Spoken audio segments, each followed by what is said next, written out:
अस्सलाम दोस्तों, मैं हूं बिशारत हुसैन। उम्मीद करता हूं आप खैरियत से होंगे।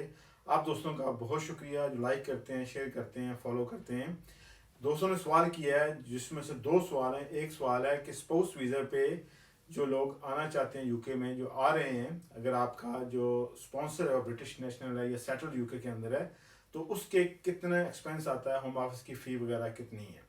दूसरा सवाल यह है कि अगर आपकी अभी एक डिवोर्स जो है, एक शादी अभी कंप्लीट नहीं हुई, डिवोर्स अभी कंप्लीट नहीं हुई, तो क्या पाकिस्तान जाके या अपने किसी मुल्क में जाके आप दोबारा दूसरी शादी कर सकते हैं, इवन कि यूके में क्या दूसरी शादी कर सकते हैं या नहीं। तो ये दो सवाल हैं, इन दोनों सवालों का जवाब मैं दूंगा इस वीडियो में। तो इसमें जो पहला सवाल ये है कि आपका खर्चा कितना आता है।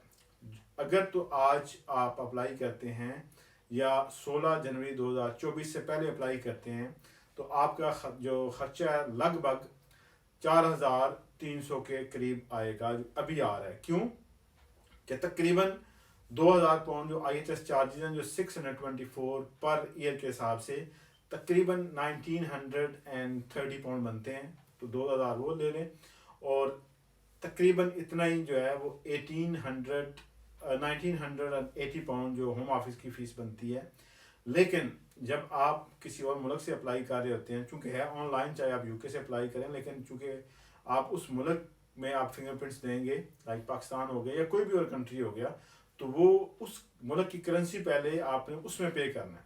तो वो कन्वर्ट होंगे पहले उस रुपीज़ के अंदर, रुपीज़ से फिर पाउंड में, तो वो कन्वर्जन रेट लग के आपको तकरीबन जो है ना 4300 पाउंड आपका खर्चा आ जाता है, जो होम ऑफिस की फीस है स्पाउस वीज़े पे।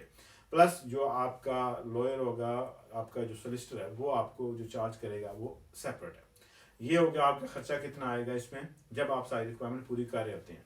और दूसरा क्वेश्चन ये था कि अगर आपकी अभी डिवोर्स कंप्लीट नहीं हुई, आप चाहते हैं कि आप दूसरी शादी कर लें और स्पाउस का वीज़ा अप्लाई कर लें, तो ये बड़ा टेक्निकल क्वेश्चन है और बहुत लोगों को इसमें मिसकंसेप्शन है। मिसकंसेप्शन इस तरह है कि कानून ये कहता है कि आप जब तक आपकी शादी पहले ख़त्म नहीं होती, आपको डिवोर्स नहीं होती, क्योंकि अपेंडिक्स FM के अंदर ये क्लॉज है, उसके अंदर अगर आप उसको मीट नहीं करते तो आप क्वालिफाई नहीं करते।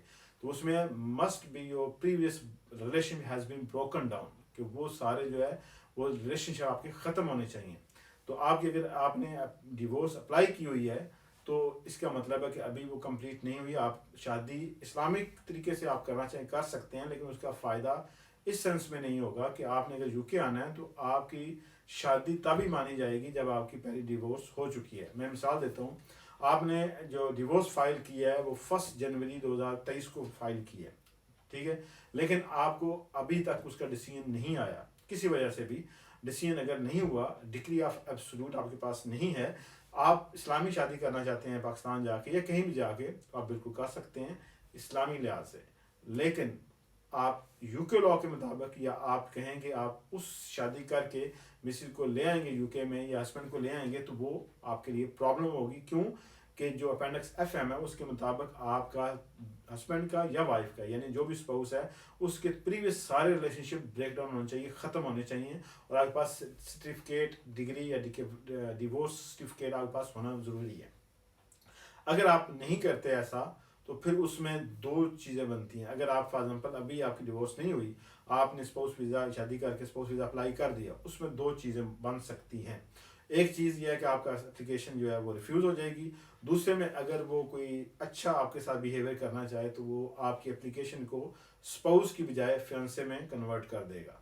तो जब फिर वो आप यूके में आएंगे, तो यूके में आपको सारी फीसें दोबारा पे करनी पड़ेंगी, शादी करनी पड़ेगी। जब आपकी डिवोर्स हो जाएगी, दोबारा शादी करके आपने फिर उसको वीज़े को स्विच करना है अपने स्पाउस में, सारी फीसें दोबारा देनी पड़ेंगी। आप वो फियांसे रूट पे आपको शिफ्ट कर देंगे, लेकिन वो भी उसकी अपनी स्वाबदीद है, लाजमी नहीं है कि आपको वो उस पर स्विच करे, क्योंकि आप क्वालिफाई ही नहीं कर रहे।